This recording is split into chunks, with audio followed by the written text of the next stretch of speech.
Welcome friends, welcome back to the kitchen. Today we're going to make guanciale. If you've been watching the series where we're breaking down the pig, you will have seen Jamie and I cut the jowl off the pig's head, the cheek. And today, that's what we're going to cure. So this process is pretty much the same as the dry cure bacon that we did a while back, and I'll link to that below. We're going to weigh the jowl, and then we're going to mix up the salt and the sugar based on the weight of the jowl. So in it goes, and it is 802 grams. Okay, so I'm going to wash my hands a lot during this, but I'm not going to show you every time, so just assume that my hands are clean. Now, so we've weighed this 802 grams, which means a little bit of math. I need 24 grams of salt, and so this is kosher salt. You don't want to use salt that has iodine in it. You definitely don't want to use salt that has iodine in it. So I'm going to weigh out 24 grams. 20,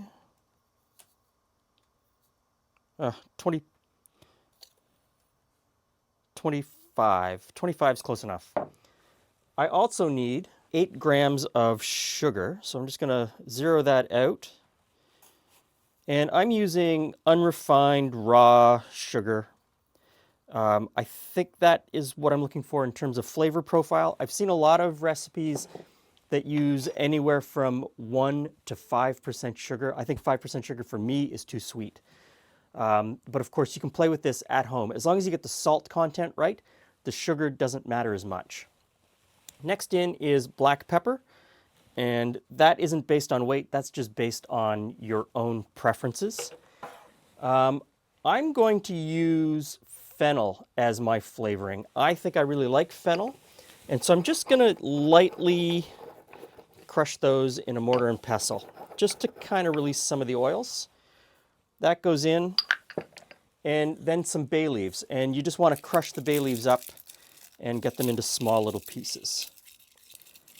Now, we come to the use of Prague powder or curing salt, or some people will call this pink salt.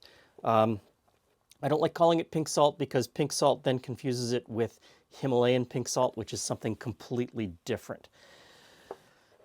Traditional Italian recipes don't use this. They don't mention it. The process that we're going to use doesn't require it. Everyone's afraid of botulism and other sort of nasty things that Prague powder definitely stops in its tracks. Prague powder also changes the color, and it adds a flavor that I don't really like. So I'm going to leave it out because the process that we're doing is a dry cure. There's always going to be air flowing around it. We're going to release all of the moisture from the meat almost immediately within the first couple of days. And those two things stop botulism. If you were going to put this in a bag and seal it in an airtight environment or an air-free environment and stick it in the fridge in order to cure, I would definitely use the Prague powder. And if you're unsure of your own methods, use the Prague powder just to be sure. I'm going to leave it out. So this gets really simple at this point. We just mix all of this together. Now we just need to rub this into the meat, and you want to get everything covered. This piece of guanciale, or cheek jowl anyway, doesn't have too many cuts or slices in it because we cut it out ourselves. Rub it in and make sure that you get every surface covered with the salt mixture.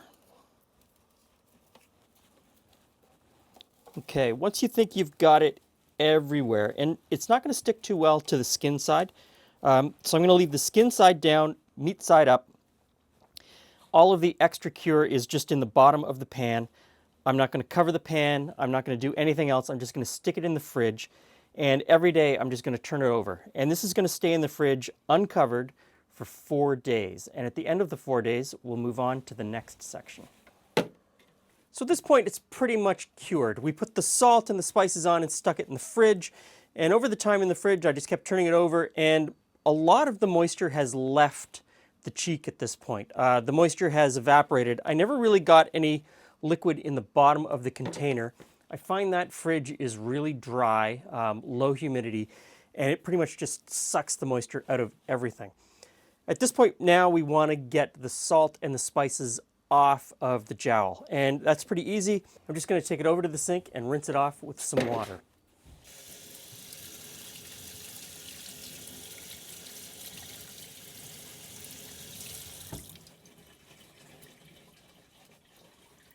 Now you're not going to get it all off, just do your best. Rinse it the best you can. Now I'm going to weigh this just to see where we are in terms of water loss or moisture loss. So, and it goes 685 grams. 685 grams. So, in order for this to be edible without cooking, it needs to lose about 30% of its weight. We're not quite there yet. This is edible if you want to fry it. At this point, you could keep it in the fridge, cut it up, fry it just like you would fry any bacon. I want to get it drier, so I'm going to hang it in my basement. So we have a room down in our basement that keeps pretty much the right temperature and humidity level for hanging this guanciale to finish the process. And I know that it's the right temperature and humidity because I have one of these. It's called a sensor push. And what it does is it detects humidity and temperature, tracks it, saves it, and graphs it. And so I can look on my phone or my iPad and see day to day, hour to hour, minute to minute, what the temperature and humidity in this room is. And I know it's right. I know that it's right on. So I'm going to take this out. At this point, you don't have to do anything more to the guanciale if you don't want to. I know a lot of people that sprinkle on black pepper at this point, and I'm just going to put a little bit on because I think that adds a little bit of flavor, and it sounds a little bit gross, but it also keeps the flies away while it's hanging. Not that I have a fly problem in my basement, but you know, you don't want them to come around and come around. So sprinkle on some pepper. It should stick. This should be just a little bit damp from the rinse you just gave it. And just get it all over. And you don't have to be super diligent with getting it on here. Just do your best. Now, we poke a hole through the skin. And once I've got a hole through, I'm going to stick through just this little bit of kitchen twine. Often easier said than done.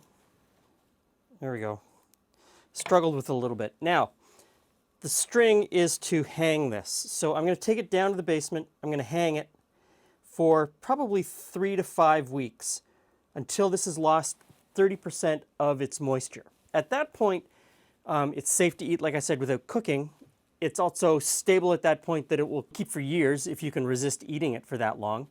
But also, it's going to develop a lot of flavor. This process of drying and hanging makes deep, rich, sort of almost funky flavors that just make this so great. So let's go hang it, and we'll come back in a few weeks.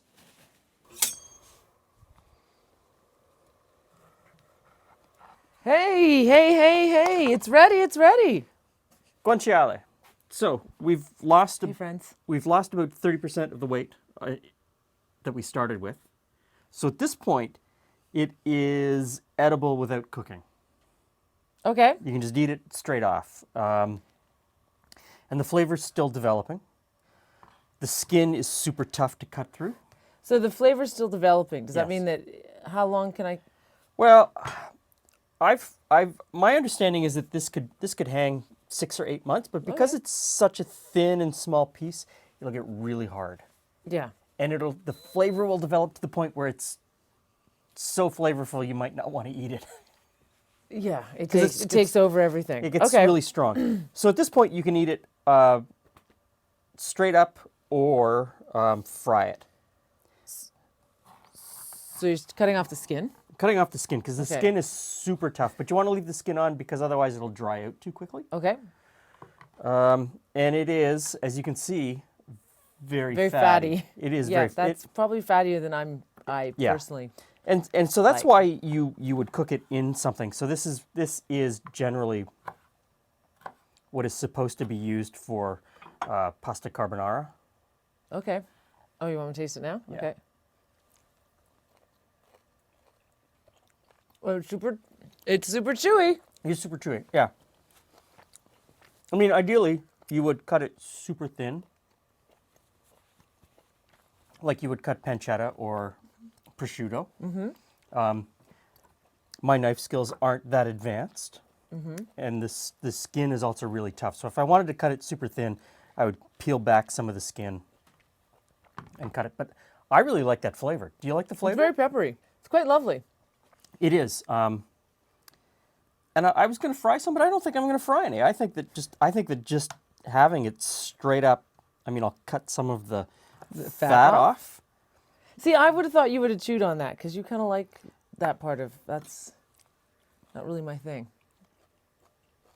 Fat's quite nice too. So what's the first thing you're gonna make with it? I am going to make pasta carbonara Haha! because this is the. Excellent. That's really good though. You don't eat it all. I think if I could slice it really thin, it would be much better. But We can work on that. Practice. Practice. so, thanks for stopping by. Come on back for the pasta carbonara. Come on back and watch us cut up the rest of the hog. We're moving along with that. So much to do. And we've also got a prosciutto that is moving forward as well. That's a long move, though. Yeah, so when we get to the final cut of the hog, you're going to start to see the prosciutto process. And I'm calling it prosciutto, but it really is just a country ham, an unsmoked ham, a cured ham. So many choices. So many choices of words. So thanks for stopping by. See you again soon.